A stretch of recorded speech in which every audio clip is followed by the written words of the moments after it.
This is a true love story, told by the people who lived it on their wedding day. From Hollywood, we present Bride and Groom, with your master of ceremonies, John Nelson. Thank you very much. Thank you, Jack. Thank you. Good afternoon. It's bride and groom time in the El Morocco room of the Chapman Park Hotel, and the traditional orange blossoms might be replaced with sprigs of mint today. The couple whose love story we're going to hear are from the deep, deep South, Tennessee and Georgia to be exact. Their romance began with a job hunting expedition on the part of our groom, who is a young chemical analyst. And what he found, what a find he made. I don't mean a job. I'm referring to the pretty little brunette who today becomes his bride. Oh, he did get a job, too. Now, how a job hunt can turn into a romance is what we're going to hear from the lips of our attractive young couple after they join us, and just before they go out through the garden to the chapel to be married in private. First, here's Jack McElroy.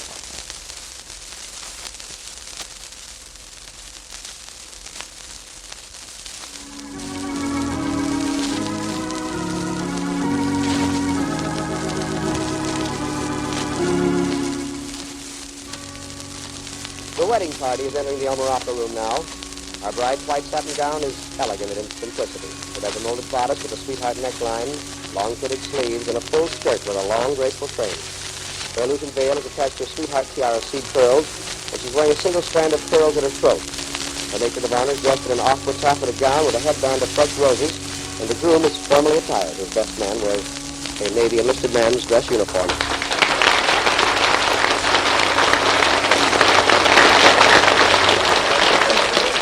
I want you to meet our lovely bride. She's Miss Louise Witt, and her groom is Mr. Stanley Wayne Van Zandt. And I understand you're both from the South. Yes, from Rome, Georgia. And you? Still from Georgia. Wasn't somebody from Tennessee here? I was born in Tennessee, in Chattanooga, 22 years ago. And we moved to Rome when I was 3. And, You don't remember much about Chattanooga, then? Well, let me get to that. Oh, sure. We moved to Rome when I was 3, and I went to school there. Graduated from McHenry High School. And then I went to work in an office. And 5 months ago, I went to Chattanooga to work for Harry W. Cameron Incorporated, who is a hot point distributor in Chattanooga. Well, then you know something about it. You've been in Chattanooga 3 years and 5 months. That's right. Oh, well, that explains everything. Mm-hmm. Uh-huh. How tall are you? 5'4". You've got pretty blue eyes. Thank you. Mm-hmm. And light brown hair. Yes. Very beautiful gown. Thank you. How tall did you say you were? 5'4". And what do you weigh? About 103.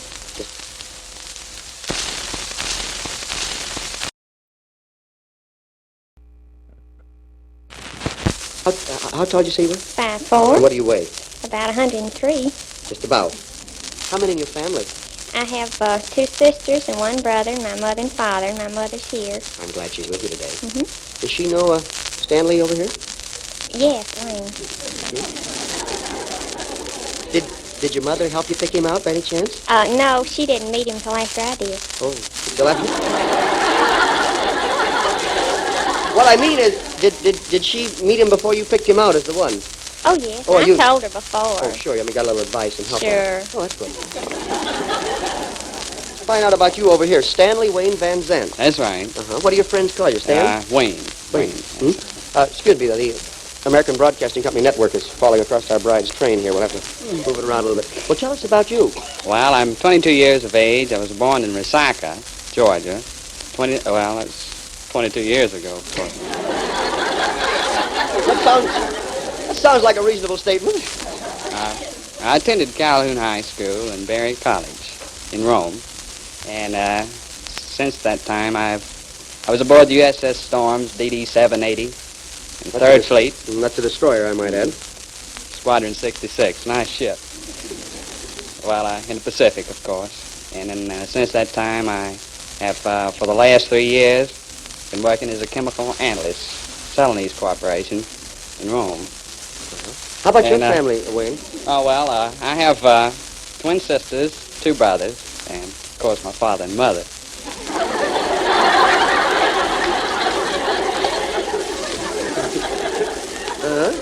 You know that twins are catching?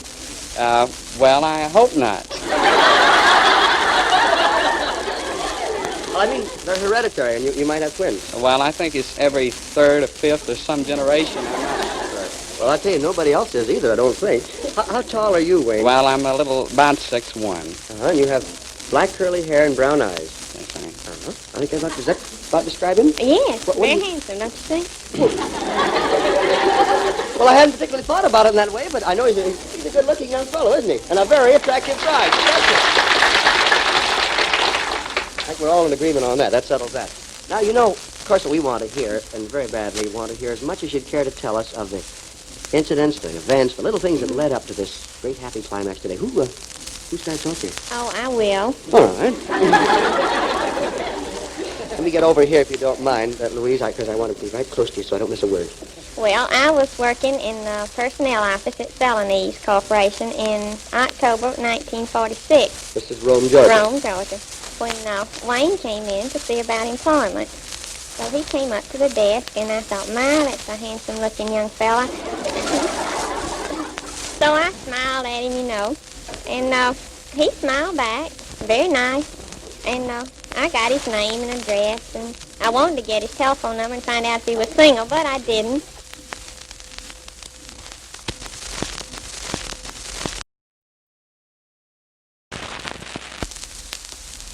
And I got his name and address, and I wanted to get his telephone number and find out if he was single, but I didn't. And I told him to have a seat. So he went over and picked up a magazine, but he didn't look at it. I saw him.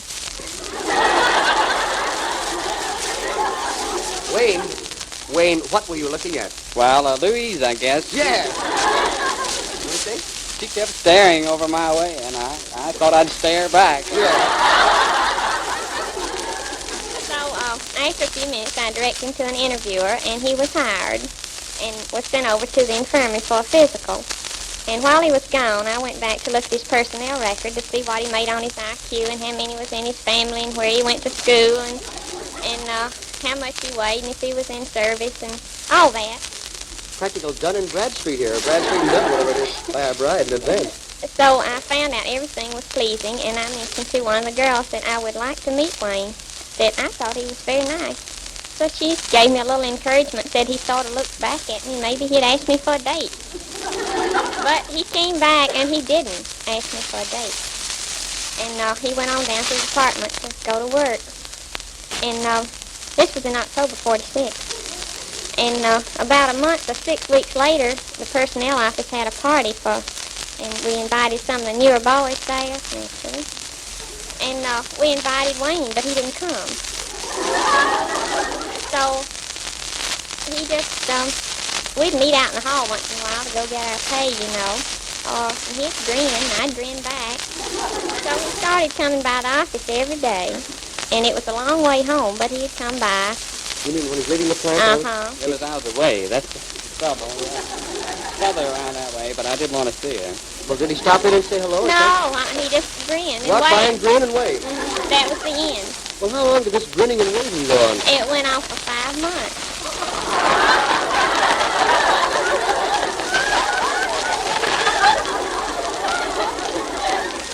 Wayne, your buddies in the Navy are going to be ashamed of you. Well, it was a little different. I thought she was very timid, and I thought she was a very nice girl, and I didn't want to be forward at all. And so, 5 months is sort of overdoing it, though. I think so, too. What was that? I think so, You too. see, Wayne, you're outnumbered right now. And in the meantime, I was transferred to the insurance department in the same office, and he'd keep passing, you know. So one day, I had sent notices to about 150 to come by and bring their insurance policy and exchange it. So he walked up, you know, and grinned and had something in his hand. I thought, well, I get to see him now. So he came up and said, could I see Mr. Ware, please? I said, oh, I don't think you want to see him. I think you want to see me. And I thought about insurance. So I looked through all my cards, and I didn't see his name. And I said, you did want to see about insurance? He says, oh, no, it wasn't that. I looked through all my cards, and I didn't see his name. And I said, you did want to see about insurance? He says, oh, no, it wasn't that. So I blushed and directed him to Mr. Ware. And after he saw Mr. Ware, he came back by my desk and asked me if I had a telephone. And I told him sure. And he wanted to know what time I got off, so I told him 5 o'clock. And I went home, and 10 after 5, he called and wanted to know if he could come over. And I says, what time? And he says, right now, I'm at the drugstore. We have this drugstore. It's just about 2 blocks away, Ray on Fonzie. So he said he was down there, and he'd be right up. And I said, oh, no, I've got to eat and get dressed, because see, I never dated him before, and I want to make a good impression. And while I had a chance, so I said, wait till 6:30. See, that was an hour and a half. And he said, okay. So we had a date that night. That was your first date? That's our first date. Met 6 months before, almost. Oh, my. Wayne, honestly, did you go in to see Mr. Ware?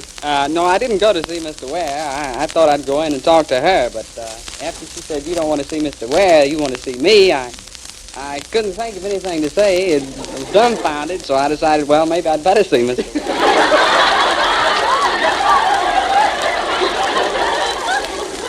Well, did you have a good time on your date? Did you like him better? Oh, yes, I did. I liked him very much. He had a new car that day, first day he had it. So we went for a ride to a nearby town, and we talked of how much we wanted to meet each other before then. You know how it is. So that was Tuesday, and we had another date the next night, and then one the next night. And did you start going steady right from the first? Yes. Did you, Wayne, honestly? Well, I asked her to marry me the 3rd night that I dated her.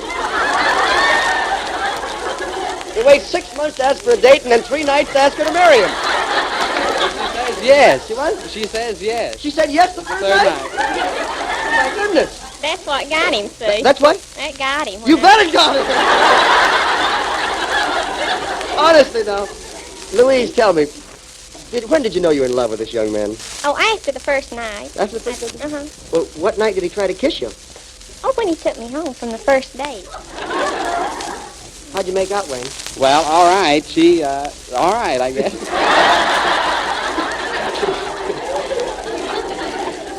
Let me ask you, Louise, did you fall in love with this young man at first sight? Yes, I did. Honestly? Yes, I How did. could you tell? I mean, what did it do to you? What?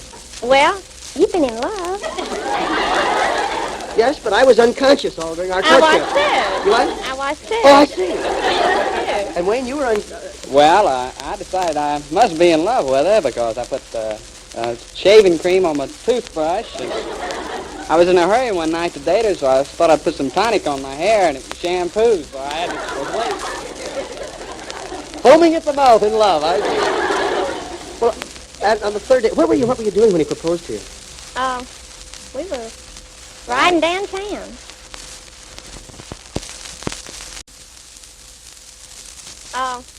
We were riding downtown. Didn't you park or anything? No. Didn't even stop the No. car?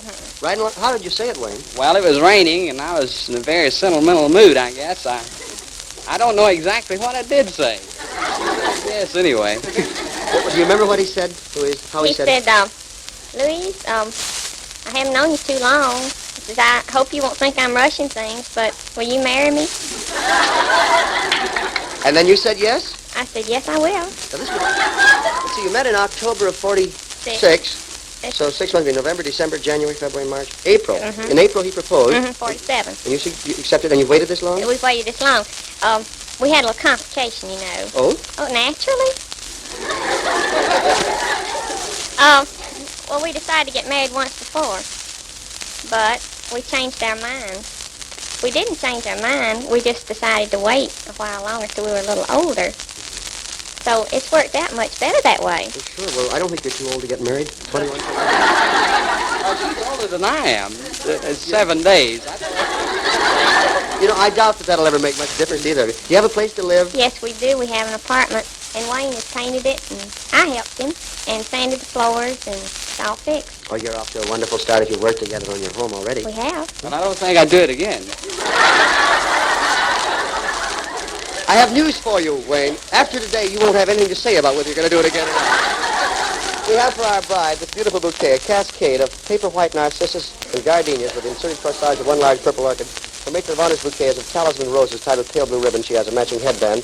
Original creations of Mr. John Patrick Burke, our very famous floral artist of Beverly Hills, who does such beautiful things. Who are you? I'm Betty Wyckoff from Los Angeles, a friend of the bride. Oh, I see. Are you from the South? No, I'm from Philadelphia. We met 13 years ago. Last time I saw Louise, she was 10 years old. Her brother was 4 or 6 and had 4 teeth out in the front. They look a little different now. Oh, yes, I should say they do. And you, sir? I'm Bobby Witt's brother, Brian. You're her brother? Yes. How long you been in service? About 8 weeks. Still in boot camp. Tell me, from the fellas you've met in the Navy, do you think any of them would wait 5 months to ask a girl for a date? I don't believe it would. No, I don't think so. On behalf of the best man, the Bride's Wedding Band, it has 3 large, beautiful diamonds in an exquisite mounting, plain gold, natural gold. It's a genuine registered keepsake diamond ring. The Groom also has a ring.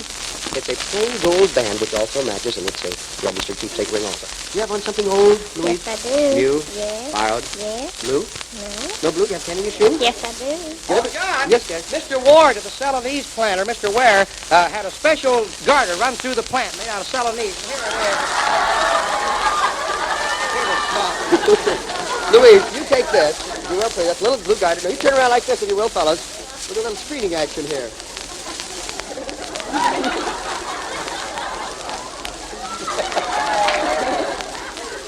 Are you ready? Oh, my. It didn't take long.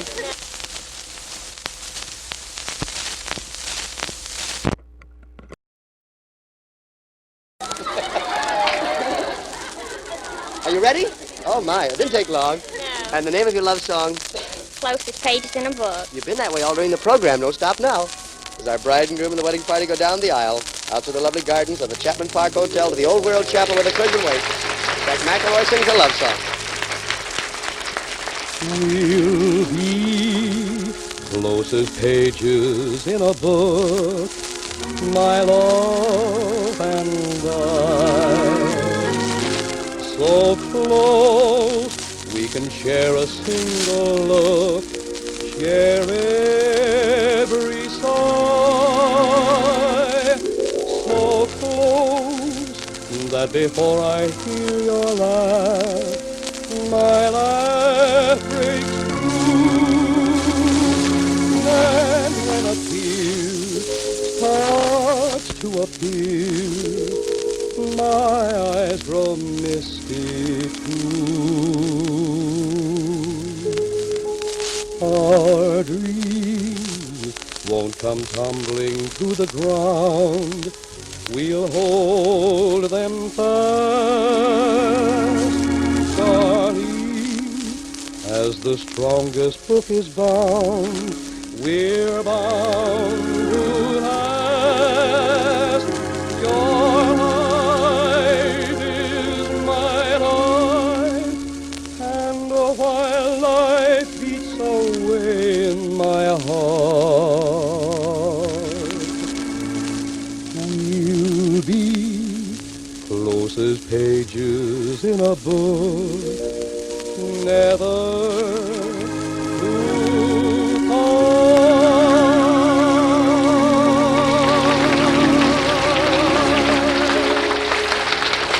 Thank you very much, Gator Carter and Jack McElroy.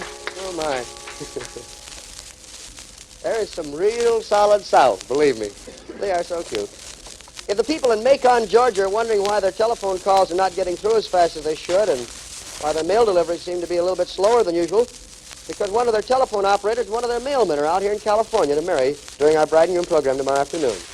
Be sure to listen. I know you'll enjoy it. They have a wonderfully cute love story. But first, before we go on to that program, let's hear Jack McElroy.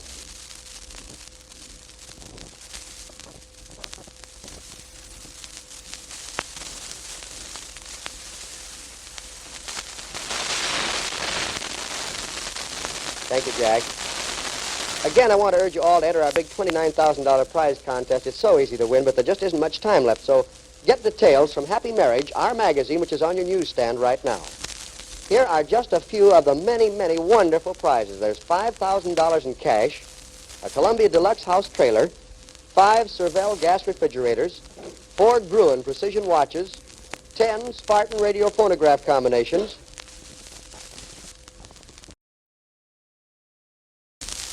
10 Spartan radio phonograph combinations, 20 settings for 4 in beautiful Gorham sterling, 25 aluminum Halliburton traveling cases, last your lifetime.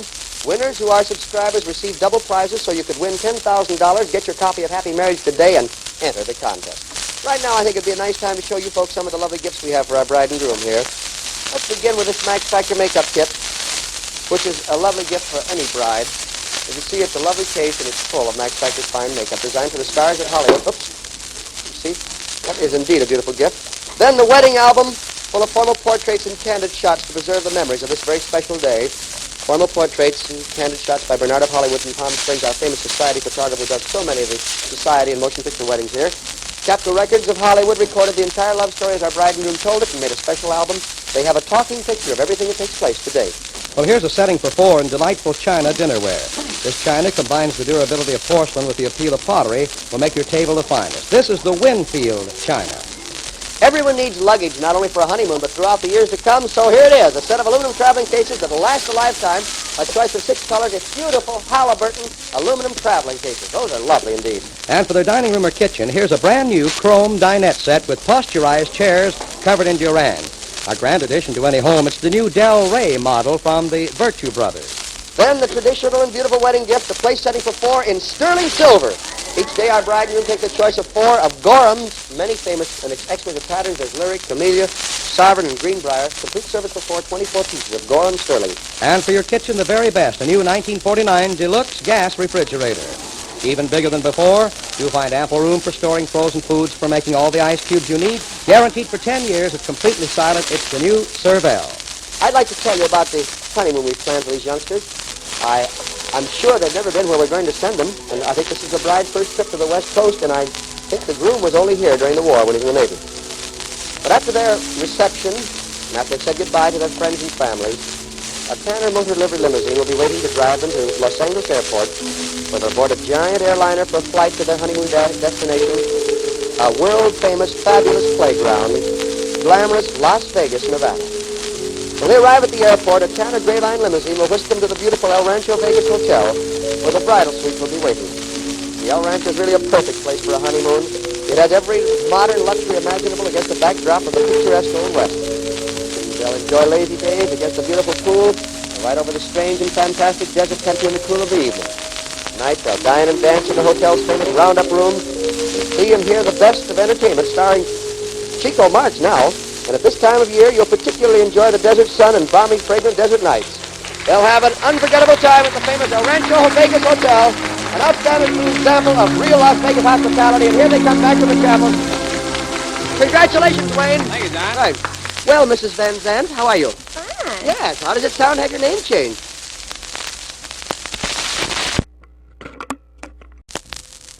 Well, Mrs. Van Zandt, how are you? Fine. Yes. How does it sound to have your name changed? Oh, it sounds fine. Here's Wonderful. Oh, good. Here's some of your lovely gifts. Your Cervell refrigerator, 1949 model, Gorham sterling silver, Halliburton traveling cases. And a little gift from me. It's a Love Charm perfume bracelet with a dainty filigreed love charm attached to which you put in your favorite perfume. Isn't that a lovely? Oh, yes. Beautiful. Mm-hmm. I'll give you a setting to come along with it.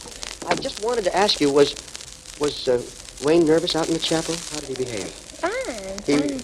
held up all right? Yes. Everything was satisfactory? Mm-hmm. Everything's fine. Anybody cry or any tears shed? I didn't see any. Uh-huh. Well, everybody looked very happy in here. What are you grinning about? I don't know. I feel all right now.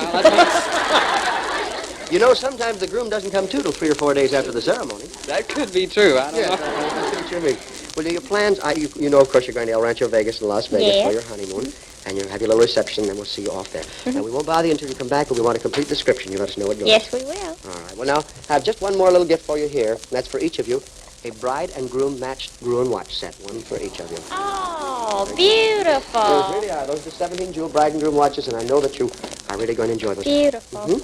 If we had time, we'd toss the bride's bouquet, but I don't think we do right now. It's about that time we have to leave our air audience, so we'll say good luck to our bride and groom. Every good wish for health, happiness, and success throughout their long, happy married life to come. You folks, listen to Jack McElroy. Be sure to be with us again tomorrow when you'll hear another interesting love story, one I know you'll thoroughly enjoy. And right now, here's Jack.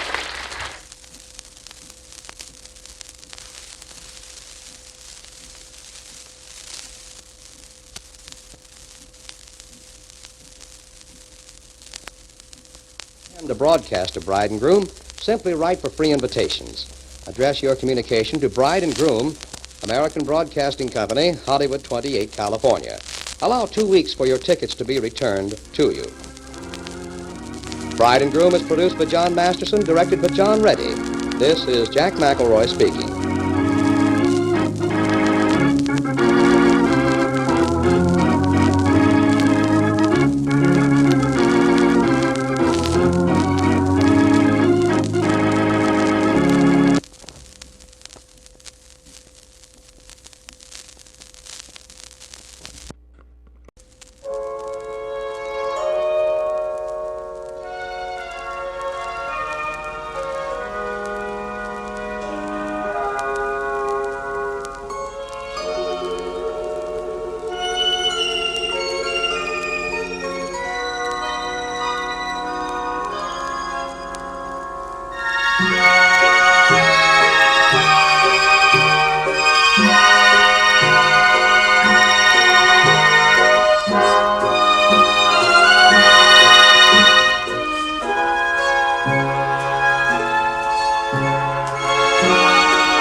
Bye.